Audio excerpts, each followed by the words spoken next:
இன்றைய முக்கிய செய்திகள். புதுச்சேரி முத்தியால்பேட்டை மார்க்கெட் பகுதியில் அடகு கடை நடத்தி வந்தவர் ஜுஹேல் கிஷோர். இவரிடம் அப்பகுதி மக்கள் ஏராளமானோர் தங்களது நகைகளை அடகு வைத்து பணம் பெற்று செல்வது வழக்கம். இந்நிலையில் கடந்த 2 வருடங்களுக்கு முன்னர் கிஷோர் கடை பூட்டிவிட்டு 250 சவரன் மேல் உள்ள நகைகளுடன் மாயமானார். இதனால் அதிர்ச்சியடைந்த அவரது வாடிக்கையாளர்கள் அவரை செல்போனில் தொடர்பு கொள்ள முயன்றபொழுது செல்போன் சுவிட்ச் ஆஃப் செய்யப்பட்டிருந்தது. உடனே இதுகுறித்து பாதிக்கப்பட்ட வாடிக்கையாளர்கள் முத்தியால்பேட்டை காவல் நிலையத்தில் அளித்த புகாரின் பேரில் போலீசார் வழக்கு பதிவு செய்து விசாரணை நடத்தி வந்ததில் கிஷோர் ராஜஸ்தானில் பதுங்கியிருப்பது தெரிய வந்தது. இதனையடுத்து 2 தனிப்படைகள் ராஜஸ்தான் சென்று அவரை கைது செய்து புதுச்சேரி அழைத்து வந்து விசாரணை செய்ததில் அவர் ஒரு சில நகைகளை விற்றுவிட்டதாகவும் சில நகைகளை வங்கியில் அடகு வைத்திருப்பதும் அந்த பணத்தை கொண்டு சூது விளையாடுவது மற்றும் சொகுசு வாழ்க்கை வாழ்ந்து வந்ததும் தெரிய வந்தது. இதனையடுத்து போலீசார் அவரை நீதிமன்றத்தில் ஆஜர்படுத்தி காலப்பட்டு சிறையில் அடைத்தனர். மேலும் அவரை காவலில் எடுத்து விசாரணை நடத்தி அவர் அடகு வைத்துள்ள நகைகளை மீட்கும் நடவடிக்கைகளில் ஈடுபட உள்ளதாக போலீசார் தகவல் தெரிவித்துள்ளனர். புதுச்சேரி நகர பகுதியில் வசிப்பவர் பன்னீர்செல்வம் மேன்துறை இளநிலை பொறியாளராக உள்ளார். இவருக்கும் அரியங்குப்பம் பகுதியை சேர்ந்த மணிமேகலை என்கிற பெண்ணுக்கும் நீண்ட நாட்களாக திருமணத்தை மீறிய தொடர்பு இருந்துள்ளது. அதனால் அவர் அப்பெண்ணுக்கு அவ்வப்பொழுது பணம் கொடுத்து வந்துள்ளார்.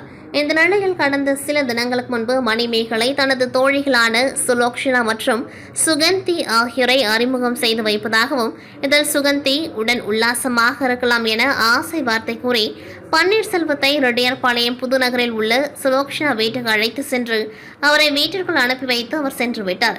இதனையடுத்து சுகந்தியுடன் பன்னீர்செல்வம் உல்லாசமாக இருந்தபொழுது அவரை நிர்வாணமாக நிலையில் வீட்டின் கீழ்த்தளத்தில் இருந்த சுலோக்ஷனா அவரது கணவர் தீனதயாளன் உள்ளிட்ட கும்பல் மறைந்திருந்து வீடியோ எடுத்து வைத்துக் கொண்டு பன்னீர்செல்வத்தை தாக்கி மிரட்டி முதற்கட்டமாக ஜிபே மூலமாக ரூபாய் 1 லட்சம், பின்னர் அவரது வீட்டிற்கு சென்று மேலும் ரூபாய் 3 லட்சமும் பெற்று சென்றுள்ளனர்.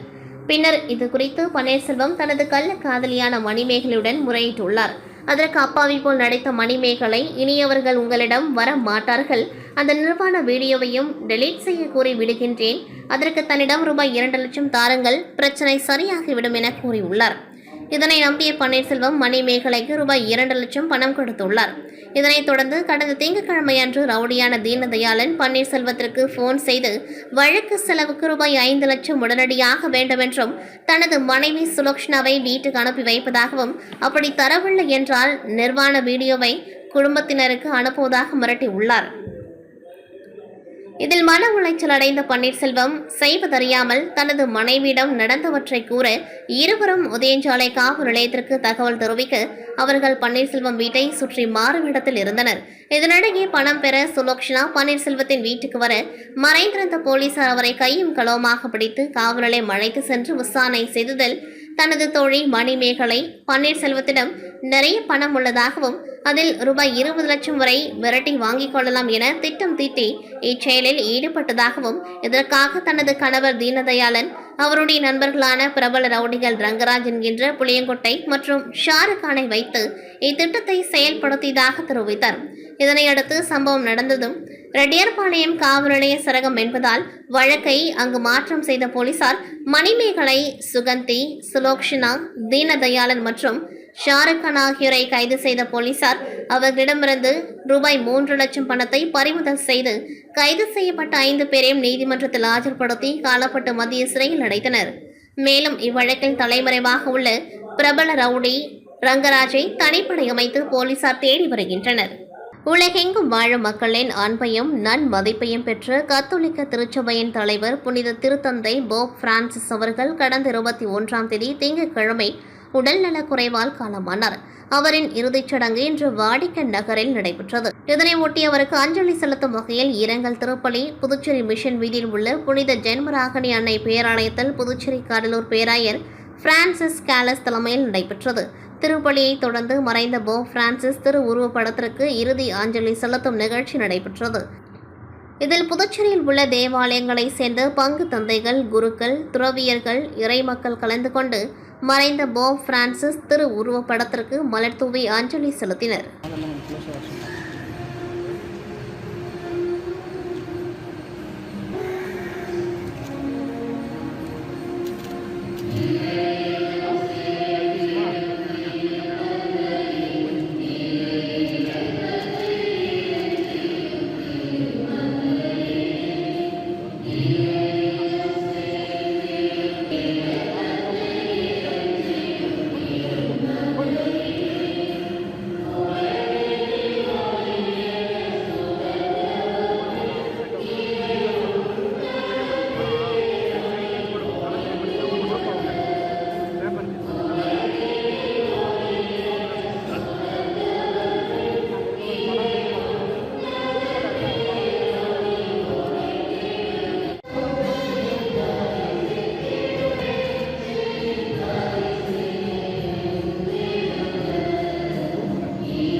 உப்பளம் தொகுதிக்குட்பட்ட ஆட்டுப்பட்டி டாக்டர் அம்பேத்கர் நகர் உப்பனாறு வாய்க்கால் பகுதியில் மதில் சுவர் எழுப்பும் பணிக்காக நடவடிக்கை எடுக்கப்பட்ட பொழுது வாய்க்கால் பக்கமாக இருந்த 3 மாடி வீடு இடிந்து விழுந்தது.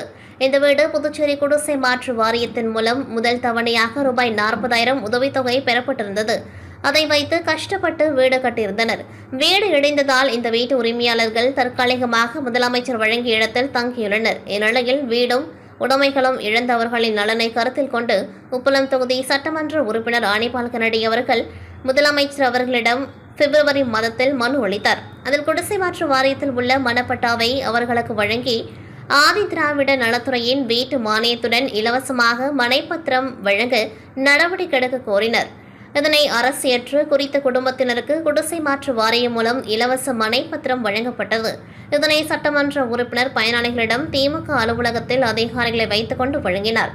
உடன் குடிசை மாற்று வாரியம் அதிகாரி சக்திவேல், வட்டார காங்கிரஸ் தலைவர் லக்ஷ்மணன், திமுக தொகுதி துணை செயலாளர் ராஜு, காங்கிரஸ் பிரமுகர் சங்கீத், கிளை செயலாளர் ராகேஷ் ஆகியோர் உடன் இருந்தனர். புதுச்சேரி மாநிலம் காரைக்கால் தர்மபுரம் புனித செபஸ்தியார் ஆலயத்தில் 151வது ஆண்டு திருவிழா நேற்றிரவு கொடியேற்றத்துடன் தொடங்கியது. கொடியேற்ற விழாவில் திரளான கிறிஸ்தவ மக்கள் கலந்து கொண்டார்கள். புனித செபஸ்தியார் ஆலயத்தில் ஆண்டுதோறும் 10 நாட்கள் ஆண்டு திருவிழா சிறப்பாக நடைபெறுவது வழக்கம். இந்த ஆண்டு 151வது ஆண்டு திருவிழா நேற்றிரவு கொடியேற்றத்துடன் தொடங்கியது. முன்னதாக கொடிமரத்தில் ஏற்றப்படும் கொடியை தூய மரியன்னை ஆலய பங்கு தந்தை பால்ராஜ்குமார் திருப்பலியினை துவங்கி மந்திரித்தார். தொடர்ந்து முக்கிய வீதிகள் வழியாக கொடி ஊர்வலமாக கொண்டு செல்லப்பட்டது. ஊர்வலம் மீண்டும் ஆலயத்தை வந்தடைந்தவுடன் காரைக்கால் புனித தேற்றரவு அன்னை ஆலய பங்கு தந்தை பால்ராஜ்குமார் தலைமையில் கொடியேற்றப்பட்டது. விழாவில் பங்கு தந்தையர்கள், அருட்சகோதரிகள், திரளான பங்கு மக்கள் கலந்து கொண்டார்கள். விழாவின் முக்கிய நிகழ்ச்சியாக மே 2ஆம் தேதி இரவு 3 பெரிய தேர் பவனியும், மே 3ஆம் தேதி இரவு சிறப்பு திருப்பலி நடத்தப்பட்டு 5 தேர் பவனியும் நடைபெற உள்ளது. மே 4ஆம் தேதி காலை கொடியிறக்கம் நிகழ்ச்சி நடைபெற உள்ளது.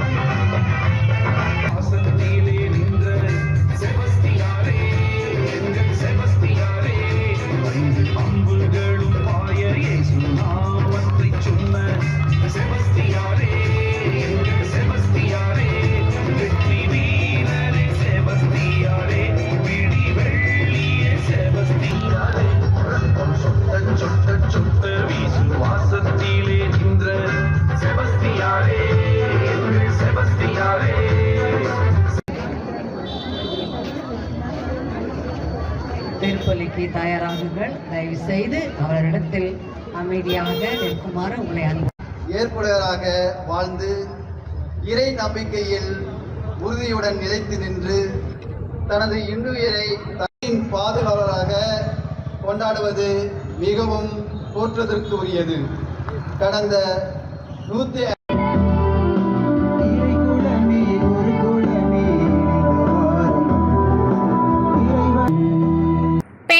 இழிவாக பேசிய தமிழக வனத்துறை அமைச்சர் பொன்முடியை கண்டித்து அதிமுக கடலூர் வடக்கு மாவட்ட கழகம் சார்பில் முன்னாள் அமைச்சர் MC சம்பத் தலைமையில் கண்டன ஆர்ப்பாட்டம் நடைபெற்றது. அப்பொழுது பேசிய முன்னாள் அமைச்சர் MC சம்பத், இந்து மக்களை, பெண்களை இழிவுபடுத்திய திமுக அமைச்சர் பொன்முடி பதவி விலகப்பட வேண்டும். ஏன் பொம்மை முதல்வருக்கு துணிவு இல்லையா? நாவடக்கம் தேவை என்று கூறினார். கடலூர் வடக்கு மாவட்ட கழகம் சார்பில் நடைபெற்ற இந்த ஆர்ப்பாட்டத்தில் திமுக அமைச்சர் பொன்முடியின் படத்தை பெண்கள் துடுப்பத்தால் சரமாரியாக அடித்தனர். அப்பொழுது பாதுகாப்பு பணியில் இருந்த காவல்துறையினர் தடுக்க முயன்றதால் சலசலப்பு ஏற்பட்டது. இந்த ஆர்ப்பாட்டத்தில் முன்னாள் சட்டமன்ற உறுப்பினர் சத்யா பன்னீர்செல்வம், மாவட்ட அவைத்தலைவர் சேவல்குமார், தெற்கு ஒன்றிய செயலாளர் காசிநாதன் மற்றும் கடலூர் பகுதி செயலாளர், முன்னாள் கவுன்சிலர் கந்தன் உள்ளிட்ட நிர்வாகிகள் கலந்து கொண்டு திமுக அரசுக்கும் அமைச்சர் பொன்முடிக்கும் எதிராக போராட்டத்தில் ஈடுபட்டனர். கொடைக்கானல் மன்னவனூர் கிராமத்தில் காட்டுப்பன்றி தாக்கி 4 வயது குழந்தை, ஒரு பெண் உட்பட 3 பேர் படுகாயமடைந்துள்ளனர். காட்டில் வெள்ளை பூண்டு பயிர் நடவு செய்து கொண்டிருக்கும் பொழுது திடீரென வந்த காட்டுப்பன்றி தாக்குதலுக்கு உட்பட்டது. இதனை கண்டித்து மன்னவனூர் மக்கள் மருத்துவமனை முன்பு வனத்துறை அதிகாரிகளை எதிர்த்து போராட்டம் நடத்தினர். காட்டுப்பன்றிகளை கொல்லும் அதிகாரம் விவசாயிகளுக்கு அனுமதி வேண்டி போராட்டம் நடந்து கொண்டிருக்கின்றது.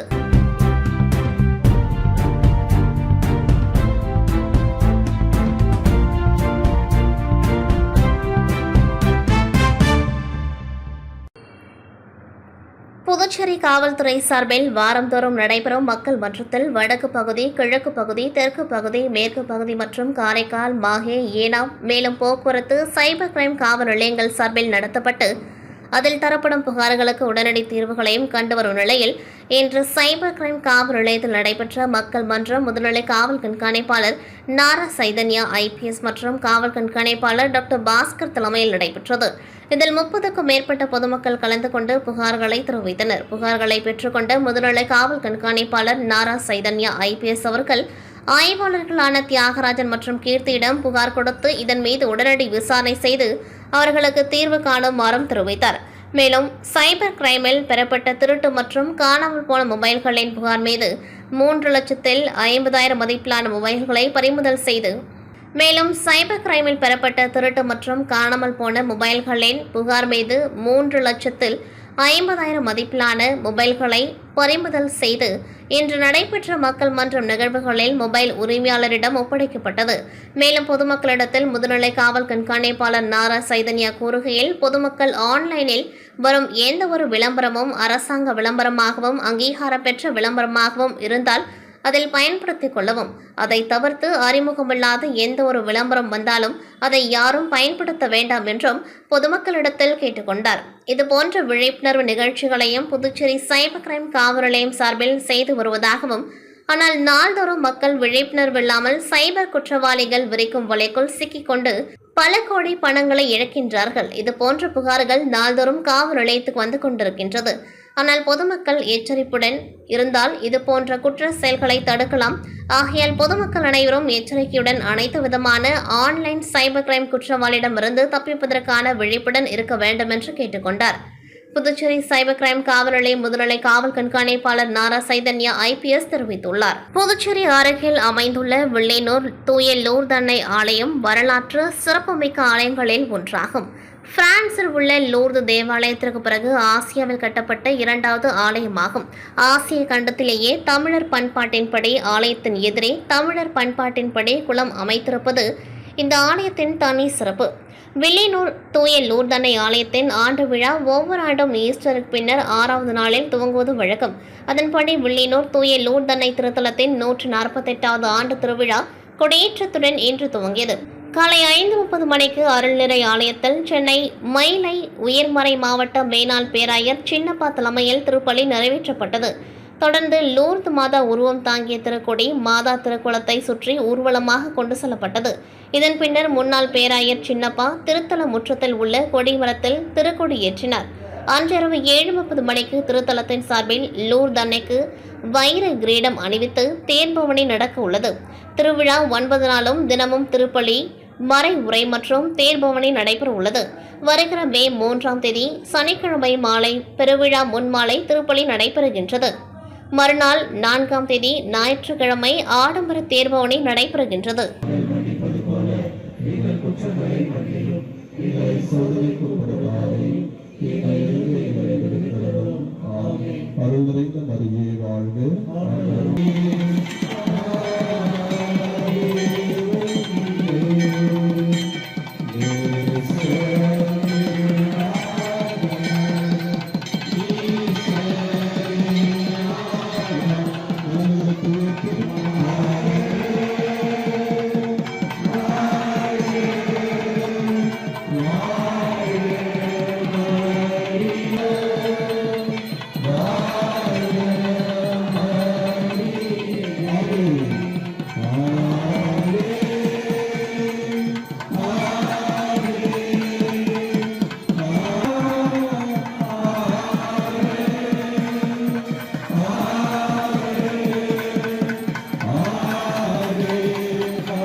புதுச்சேரி மங்கலம் தொகுதி திருக்காஞ்சி கிராமத்தில் கால்நடை பராமரிப்பு மற்றும் கால்நடை நலத்துறை மற்றும் ராஜீவ்காந்தி கால்நடை மருத்துவக் கல்லூரி மற்றும் ஆராய்ச்சி நிறுவனம் சார்பில் உலக கால்நடை மருத்துவ தினத்தை முன்னிட்டு கால்நடை மருத்துவ முகாம் நடைபெற்றது.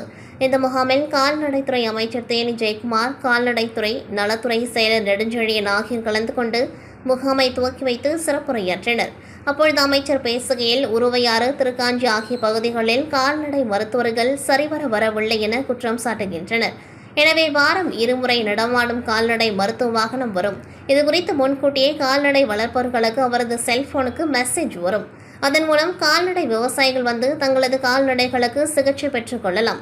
கால்நடை மருத்துவர்கள் பற்றாக்குறையை போக்குவதற்காக புதிதாக 25 கால்நடை மருத்துவர்கள் நியமிக்கப்பட உள்ளனர் என்றார். முகாமில் 326 கால்நடைகள், 50 கோழிகள், 56 நாய்கள் பங்கு பெற்றது. அவற்றுக்கு குடற்புழு மருந்துகள், வெறி நோய் தடுப்பூசிகள், மலட்டுத்தன்மை நீக்க சிகிச்சைகள் மற்றும் நோயுற்ற மாடுகளுக்கு சிகிச்சை அளிக்கப்பட்டது. இதனைத் தொடர்ந்து கால்நடை விவசாயிகளுக்கு மருந்துகள் வழங்கப்பட்டது. இந்நிகழ்ச்சியில் துறை இயக்குநர் லதா மகேஸ்வர், கால்நடை மருத்துவக் கல்லூரி டீன் செழியன், இணை இயக்குநர் குமரன் மற்றும் பொதுமக்கள் கலந்து கொண்டார்கள். இதற்கான ஏற்பாடுகளை கால்நடை மருத்துவர்கள் மோகன் மற்றும் ஆனந்த்ராமன் செய்திருந்தனர். காஷ்மீர் பகுதியில் சுற்றுலா சென்ற 26 பொதுமக்களை தீவிரவாதிகள் சுட்டுக் கொல்லப்பட்டனர். இச்சம்பவம் நாடு முழுவதும் பெரும் அதிர்வலையை ஏற்படுத்தியது. இதனையடுத்து புதுச்சேரியில் என்ஆர் காங்கிரஸ் கட்சி இளைஞர் அணி சார்பாக காமராஜர் நகர் தொகுதிக்குட்பட்ட சாரம் ஆவை திடலில் இளைஞரணி மாநில தலைவரும் சட்டமன்ற உறுப்பினருமான KSP ரமேஷ் தலைமையில் உயிரிழந்தவர்களுக்கு மெழுகுவர்த்தி ஏற்றி மௌன அஞ்சலி செலுத்தினர். இதில் என்ஆர் காங்கிரஸ் கட்சியை சேர்ந்த மாநில நிர்வாகிகள், பல்வேறு தொகுதி தலைவர்கள் உட்பட பலர் கலந்து கொண்டு அஞ்சலி செலுத்தினர். மேலும் இந்நிகழ்ச்சிக்கான ஏற்பாடுகளை காமராஜர் நகர் தொகுதி இளைஞரணி தலைவர் கார்த்திக் செய்திருந்தார். புதுச்சேரி பாஜக சட்டமன்ற உறுப்பினர் BP ராமலிங்கத்தின் பிறந்த நாளை முன்னிட்டு ராஜ்பவன் சட்டமன்ற தொகுதிக்குட்பட்ட வாழைக்குளம் பகுதியில் உள்ள செங்கனியம்மன் ஆலயத்தில் மாபெரும் இலவச மருத்துவ முகாம் நடைபெற்றது. இதில் கலந்து கொண்ட பொதுமக்களுக்கு பல்வேறு பரிசோதனைகள் செய்யப்பட்டு சிகிச்சைகள் அளிக்கப்பட்டது. மேலும் கண் பரிசோதனை செய்த பொதுமக்களுக்கு இன்று வாழைக்குளம் செங்கனியம்மன் ஆலயத்தில் கண் கண்ணாடிகள் வழங்கும் விழா நடைபெற்றது. விழாவில் சிறப்பு அழைப்பாளராக சட்டமன்ற உறுப்பினர் BP ராமலிங்கம் கலந்து கொண்டு பயனாளிகளுக்கு கண் கண்ணாடிகளை வழங்கினார். இந்த நிகழ்ச்சிக்கு ராஜ்பவன் தொகுதியின் பாஜக ஒருங்கிணைப்பாளர் நாகராஜன் முன்னிலை வகித்தார். மேலும் இந்த நிகழ்ச்சியில் ராஜ்பவன் தொகுதியின் பாஜக பொறுப்பாளர் ஆனந்த கண்ணன், பாஜக நகர மாவட்ட துணைத் தலைவர் ஆனந்த பாஸ்கர், மாநில OBC துணைத் தலைவர் ஸ்ரீனிவாச பெருமாள் உள்ளிட்டோர் கலந்து கொண்டார்கள். இந்த நிகழ்ச்சியில் சுமார் 50க்கும் மேற்பட்டோருக்கு கண் கண்ணாடிகள் வழங்கப்பட்டது. மேலும் இந்த நிகழ்ச்சியில் பாரத பிரதமர் நரேந்திர மோடியின் ஆயுஷ்மான் மருத்துவ காப்பீட்டு திட்டத்தின் கீழ் 5 லட்சத்திற்கான அட்டையை சட்டமன்ற உறுப்பினர் BP ராமலிங்கம் பயனாளிகளுக்கு வழங்கினார். இந்த நிகழ்ச்சியில் ராஜ்பவன் தொகுதியைச் சேர்ந்த பாஜக நிர்வாகிகளான பாண்டியன், கதிரவன், ஜெயமூர்த்தி, ரவி, முத்துக்குமார், ரெமோ, அரசு, பிரகாஷ், செல்வம், வீரமணி, உமா மகேஸ்வரி, வீரம்மா, பாக்யா, சோசிலா, லக்ஷ்மி, மகேஸ்வரி உள்ளிட்ட நிர்வாகிகள் பலர் கலந்து கொண்டார்கள்.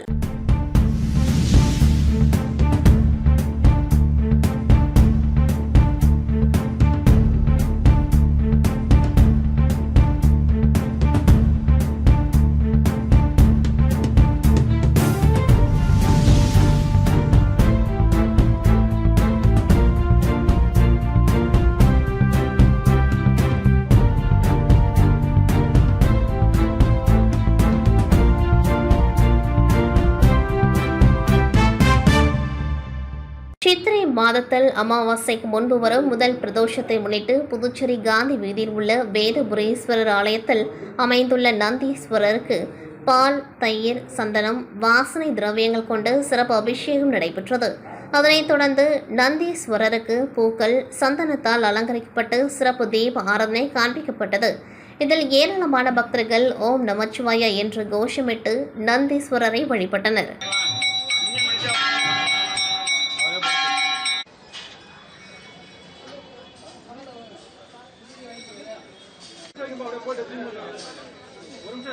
பூஜை ஒரு 2 நிமிஷம் இருங்கய்யா. வீடு கொடுத்து வருவோம். பூ வச்சுனா கொஞ்சம் 2 நிமிஷம் நிலுங்க ஐயா. வாங்கிக்கலாம் இருங்க, ஒரு நிமிஷம் இருங்க. பூ எல்லாம்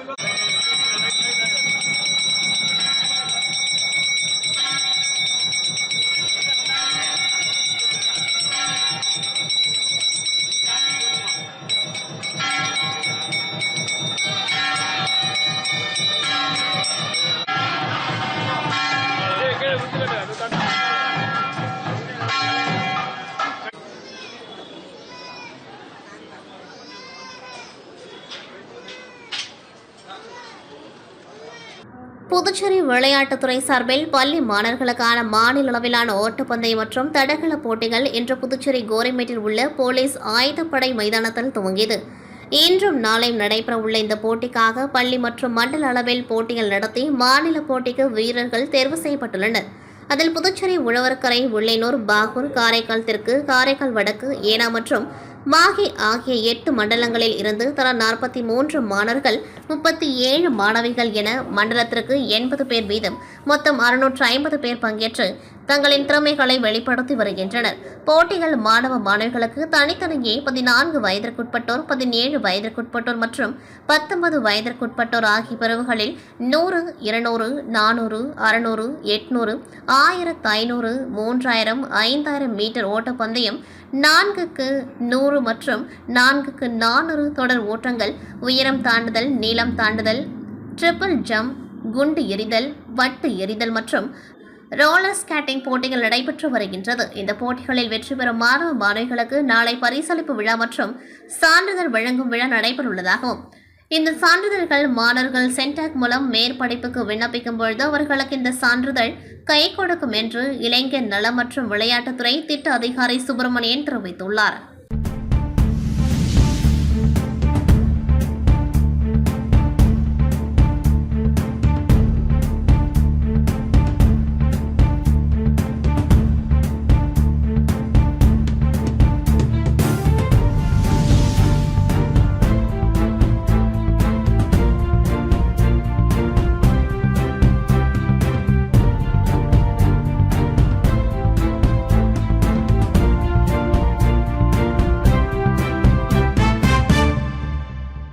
உலக கால்நடை மருத்துவ தினம் ஒவ்வொரு ஆண்டும் ஏப்ரல் கடைசி சனிக்கிழமை கடைபிடிக்கப்படுகிறது. இது கால்நடை மருத்துவர்களின் அயராத முயற்சிகளை கௌரவிக்கவும் அவர்களின் பணியின் முக்கியத்துவம் குறித்த விழிப்புணர்வை ஏற்படுத்தவும் அர்ப்பணிக்கப்பட்ட நாள். இதையொட்டி புதுச்சேரி அரசின் கால்நடை மருத்துவத்துறை சார்பில் விழிப்புணர்வு ஊர்வலம் கடற்கரை சாலையில் இன்று காலை மேற்கொள்ளப்பட்டது.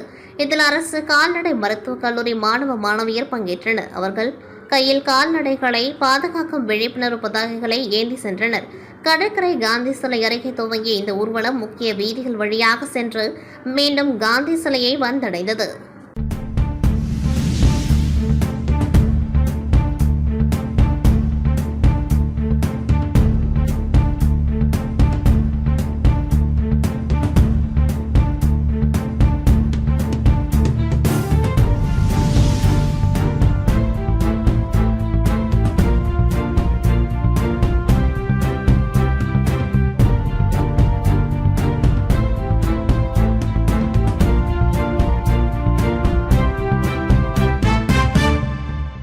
இத்துடன் செய்திகள் நிறைவடைகின்றது. நன்றி, வணக்கம்.